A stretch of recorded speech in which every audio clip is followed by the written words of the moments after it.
What's up, y'all? William Kurk here at Reverb for another episode of Synth Sounds of Everybody Wants to Rule the World by Tears for Fears, from songs from the Big Chair album released in 1985.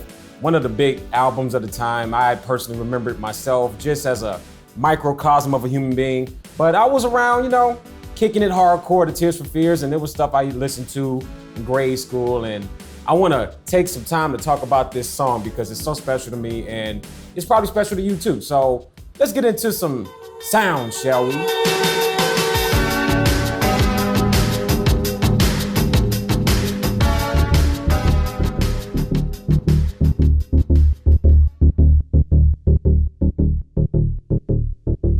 So now we're going to talk about this bass, and the bass used for this song came from the PPG wave synth that came out in the early 80s, and it was new technology for the time. It combined digital sampling and analog synthesis to give something new that other keyboards did not provide at the time. We were not able to go online and find this elusive synthesizer, but we got you covered because we were able to use the Arturia Prophet V, which has a wavetable feature inside. So as you can hear, it has that metallic thickness to it, but a very low resonance that has that body too. Gives you that bounce. Like galloping, riding a horse. And now we're gonna talk about these drums.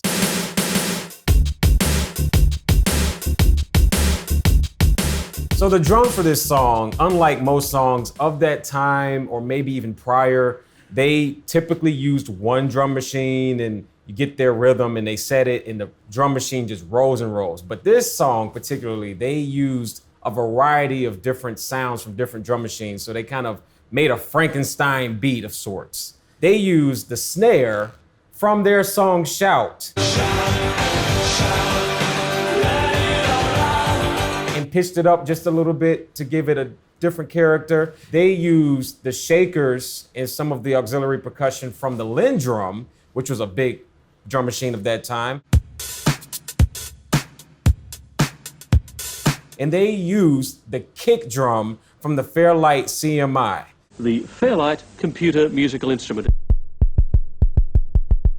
So we put all the samples in Ableton, add some gated reverb on the snare, and lo and behold, we have an iconic drum loop for the rest of our lives as it relates to this song. Check out what we got.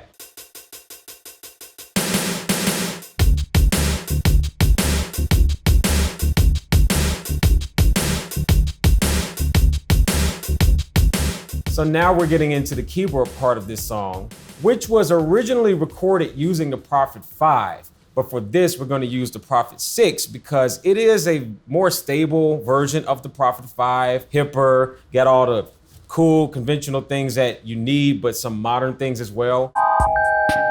Whoa. So the sound itself has this brass quality that's very much a staple of the 80s era, but it also has that pad quality as well, and a little bit of string nuance. So it's soft, yet it's aggressive and it cuts through. And this is the sound that's used during the verse section of the song. So it's a little softer so that it doesn't get in the way of the vocals. And